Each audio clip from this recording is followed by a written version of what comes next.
Gilirannya setengah.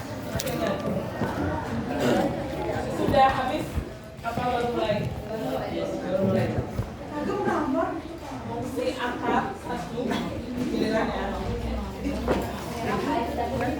Ya, menyerap air dan nutrisi. Ingat nutrisi itu bisa diganti istilahnya menjadi nutrien, garam-garam mineral, sama sara atau misal-sara tadi. Ya, alat reproduksi vegetatif.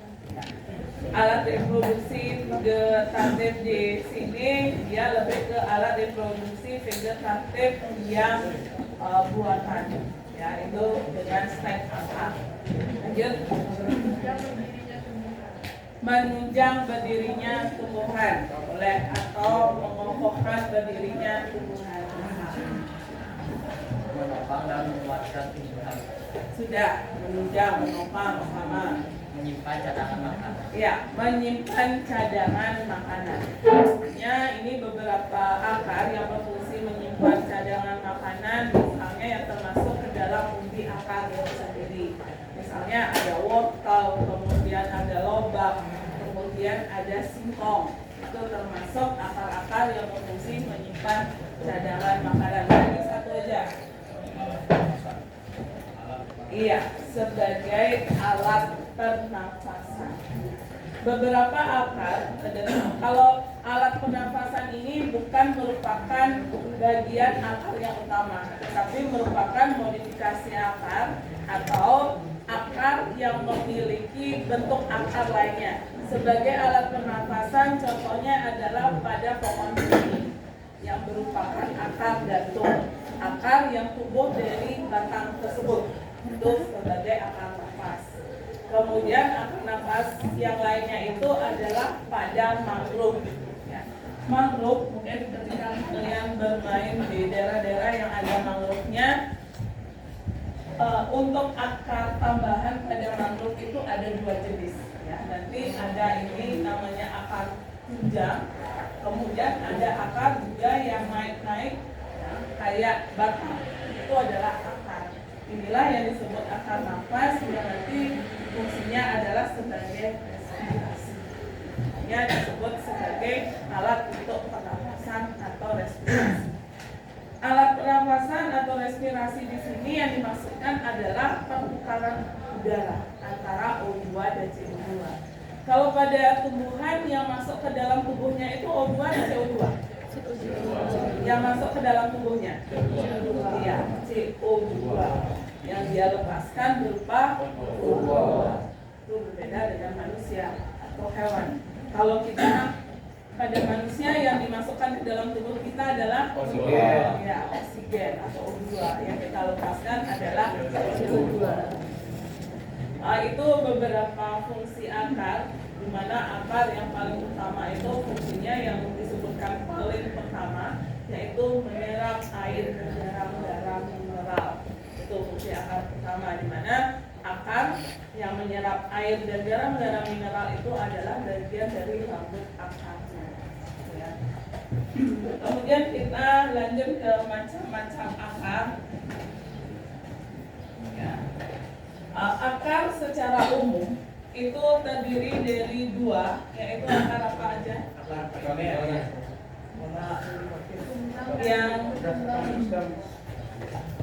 ya, akar yang utama, yang artinya macam-macam akar ini berdasarkan ada tidaknya akar utama. Macam-macam akar berdasarkan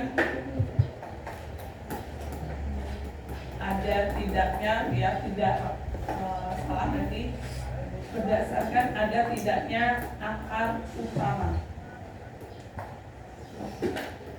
Itu ada akar serabut, ya, dan akar tunggal, tunggang atau tunjang, yang betul. Akar tunggal, tunggang, tunjang. Akar tunggang itu yang betul, ya, bukan tunggal ataupun tunjang. Akar tunggang. Yang mana terdapat akar utama, akar serabut atau akar tunggal? Akar tunggal. Nah, ini yang ada akar utamanya. Misalnya ini adalah tanah. Kalau akar tunggal itu ada akar utama dulu. Ini akar utama. Baru akar utama ini dia akan bercabang-cabang seperti itu. Ya. Tuh, ada akar utamanya. Kalau akar serabut dari awal dia sudah bercabang-cabang dari atas. Dia sudah bercabang-cabang, tidak ada akar utama. Makanya kalau dilihat dari ketahanannya dia untuk menunjang tumbuhan, mana yang lebih kuat? Akar serabut atau tunggang? Iya, tunggang. Karena akar tunggang ini adalah akar utama yang menembus ke dalam tanah. Kalau ini boleh dikatakan akarnya ini hanya di permukaan. Seperti itu. Makanya untuk akar serabut itu lebih gampang tumbang daripada akar tunggang. Ya. Kalau akar serabut ini kalau dilihat dari kelas dikotil sama monokotil, akar serabut dikotil atau monokotil? Serabut.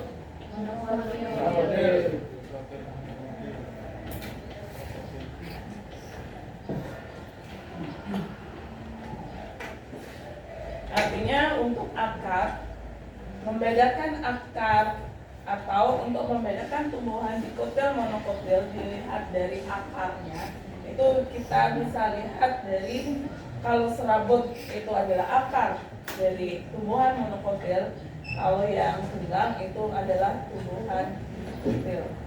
Ini akar macam-macam akar berdasarkan akar utama. Kemudian akar, selain akar utama, ada juga modifikasi akar atau boleh dikatakan akar tambahan.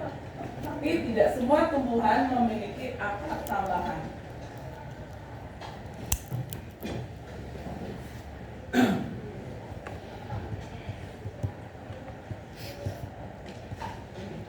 Ada beberapa modifikasi akar seperti yang tadi disebutkan, itu ada akar nafas, kemudian ada akar gantung, kemudian akar tunjang, kemudian tunjang, ya. Kemudian ada akar tempel. Modifikasinya secara umum itu ada akar nafas, akar gantung, akar tunjang, dan akar tempel. Kalau akar nafas ini fungsinya adalah sebagai alat respirasi. Ini pada tumbuhan mangrove seperti yang Ibu gambarkan tadi. Ingat, alat respirasi di sini adalah sebagai tempat pertukaran udara antara CO2 dan juga O2. Kalau akar jantung juga sama sebagai alat respirasi. Lupa akar nafas, fungsi tambahannya kalau di ekosistem atau ekologi, dia berfungsi sebagai penahan abrasi. Kalau untuk dirinya sendiri, untuk tumbuhan itu sendiri, akar nafas itu fungsinya adalah sebagai alat respirasi. Tetapi kalau dilihat fungsi untuk lingkungan atau untuk ekosistem atau untuk ekologi, ya, akar nafas ini bisa sebagai penahan abrasi. Kemudian kalau akar gantung, ya respirasi, ya.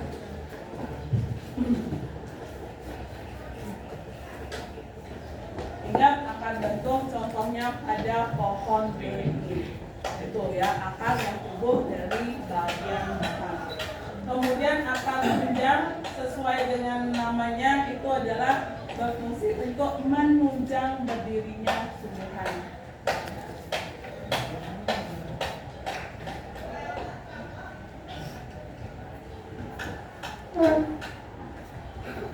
Kalau akar tunjang ini bisa terdapat pada pada pandan, ya, yang paling gampang itu adalah lihat pandan yang berukuran besar, pandan berduri atau pandan biasa tapi ukurannya besar. Kalau pandan biasa yang pendek itu tidak begitu terlihat karena ditutupi oleh daun-daun yang ada di sampingnya. Akar tunjang itu misalnya ini adalah bagian batang, di samping-sampingnya dia ada akar. Ya. Ini yang disebut dengan akar tunjang. Dia tetap punya akar utama, dia tetap punya, ya. Baik itu dia serabut atau tunggang, tetap punya akar utama. Ini akar tunjang bagian samping-sampingnya. Pandan, mangrove, itu yang paling jelas pertama. Kemudian akar tempel, ya, sesuai dengan namanya, fungsinya adalah untuk menempelkan tumbuhan kepada inangnya atau tempat media tanamnya, gitu ya, untuk menempelkan. Contoh akar tempel ini adalah tumbuhan-tumbuhan yang epifit atau tumbuhan menempel, misalnya anggrek. Kemudian jenis beberapa paku kayak sembangunjangan, itu dia punya akar tempel juga, di mana akar tempel ini bukan parasit, gitu ya. Tumbuhan epifit atau tumbuhan yang hanya menempel itu bukan tumbuhan parasit, ya, karena dia tidak mengambil zat makanan dari dalam tumbuhan tersebut. Dia kan hanya berada di bagian pinggirnya saja, itu ya. Ini akar tempel. Selain anggrek, selain jenis paku, daun sirih itu kan juga memiliki akar tempel. Ya, itu beberapa modifikasi akar pada tumbuhan atau akar tambahan. Ingat, kayak anggrek tetap dia punya akar utama, ya. Walaupun dia punya akar tempel, dia tetap punya akar utama, di mana akar utamanya itu dia jauh lebih kecil-kecil daripada akar tempelnya. Akar tempelnya dia lebih tebal, ya. Kalau akar utamanya dia tipis, di mana anggrek itu dia termasuk monokotil atau dikotil? Anggrek monokotil, dikotil, monokotil.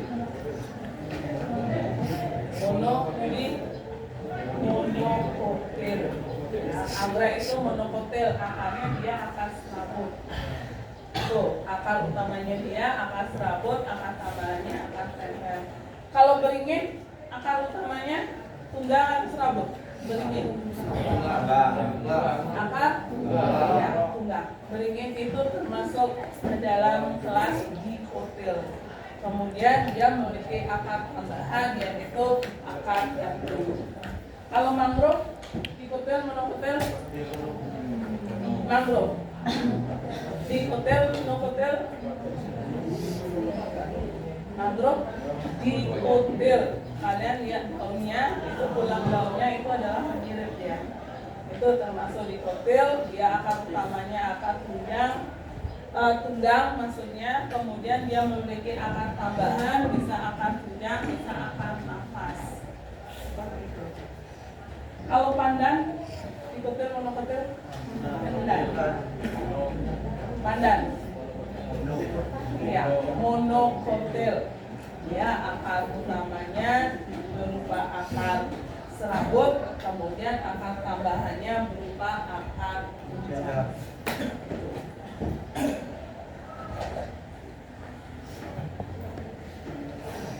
Baik, sekarang kita masuk ke morfologi daripada akar.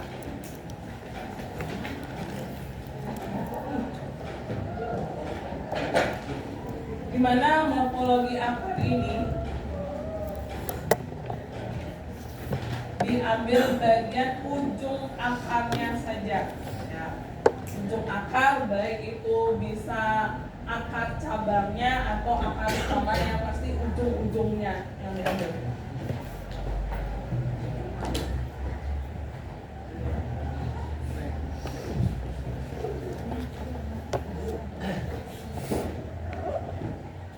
Ini bagian epidermis yang sudah mengalami proses modifikasi.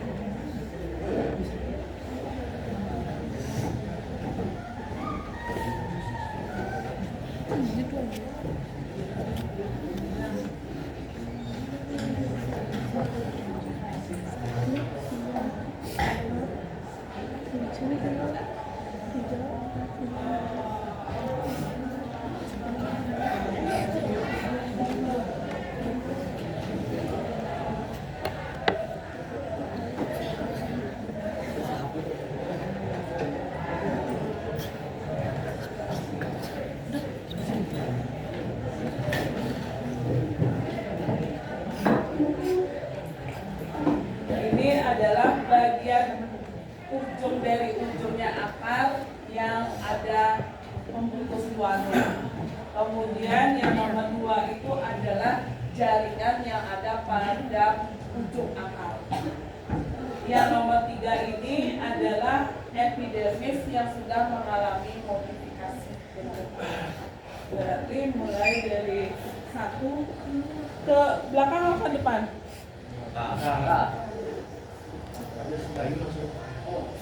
Satu, dua,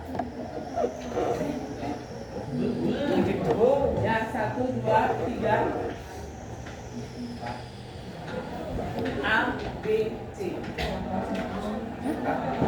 Zona yang dimaksudkan di sini atau daerahnya di sini kan ada jaringan nomor 2, sehingga ini disebut daerah 4. Ini juga.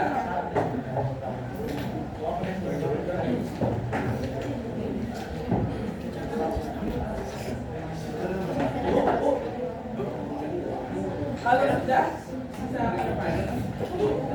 ya, emang berapa? 2.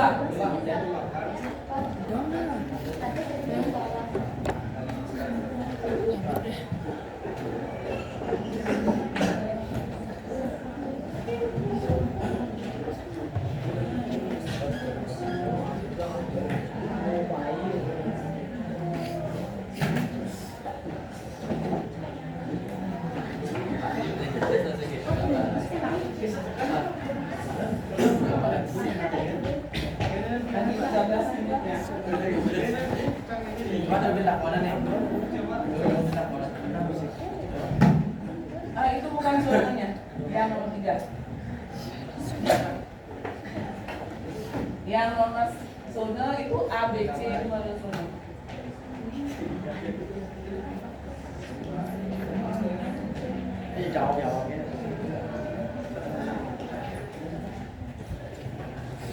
Yang A itu zona. Ya, zona atau daerah. Zona atau daerah. Pemandangan.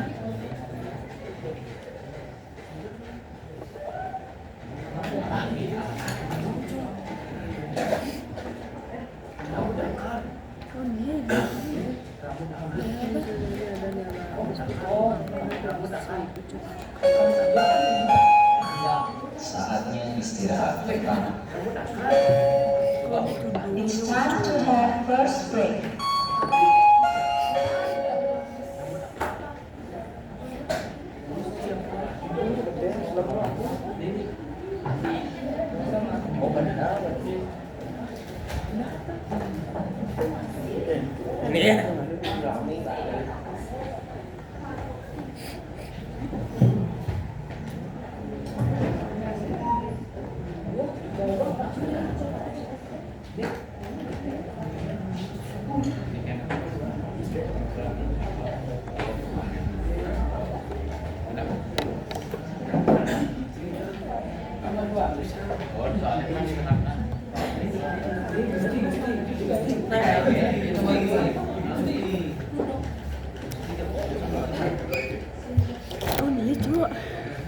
Jaringan yang ada pada ujungnya akar.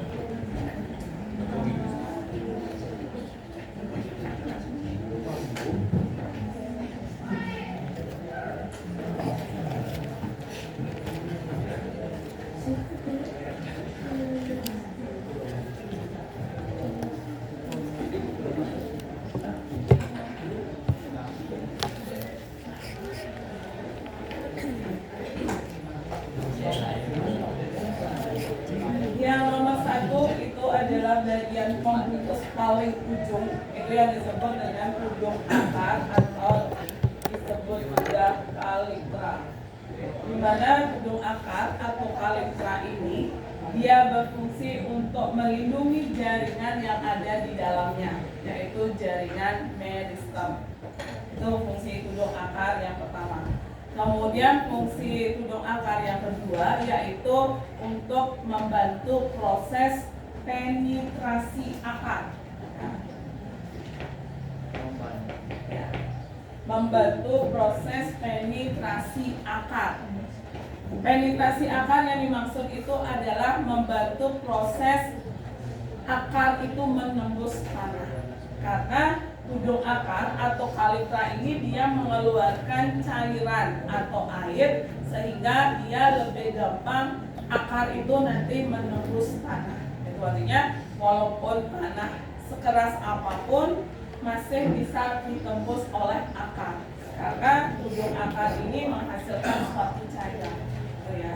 Itu tudung akar fungsinya ada dua, melindungi meristem yang ada di dalamnya, kemudian yang kedua membantu proses penetrasi akar atau membantu proses akar menembus tanah.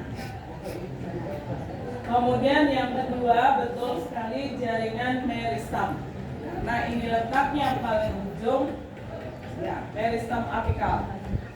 Tanpa apikal boleh atau hanya jaringan meristem itu aja bisa ya. Kalau jaringan meristem fungsinya apa? Ya sudah kita bahas. Fungsinya adalah untuk jaringan meristem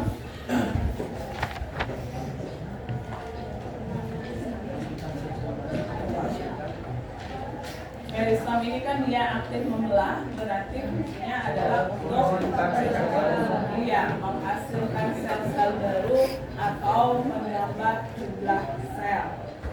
Ya. Kemudian bagian yang ketiga ini adalah bagian epidermis yang sudah mengalami modifikasi membentuk rambut-rambut akar. Rambut-rambut akar inilah yang berfungsi untuk menyerap air dan garam-garam mineral. Ya. Kemudian daerahnya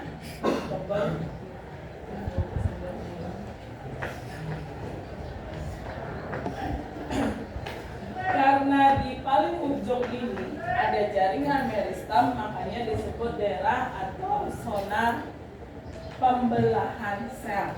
Ya, di sini daerahnya sel-sel itu dia aktif mengalami proses pembelahan. Kemudian bagian atasnya itu adalah pemanjangan sel. Artinya setelah sel-sel itu dia membelah, akhirnya sel-sel ini akan tumbuh semakin panjang dan volumenya semakin besar. Makanya disebut sebagai zona pemanjangan sel.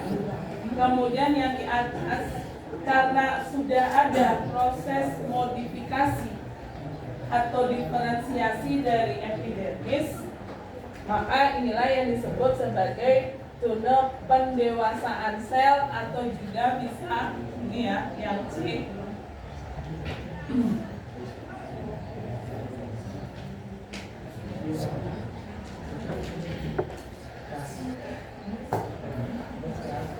Spesialisasi itu juga bisa disebut sebagai zona atau daerah diferensiasi dan spesialisasi karena di sini epidermisnya sudah berubah bentuknya.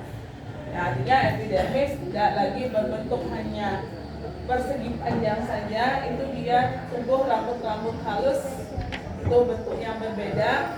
Spesialisasi fungsinya yang sudah berbeda. Ya.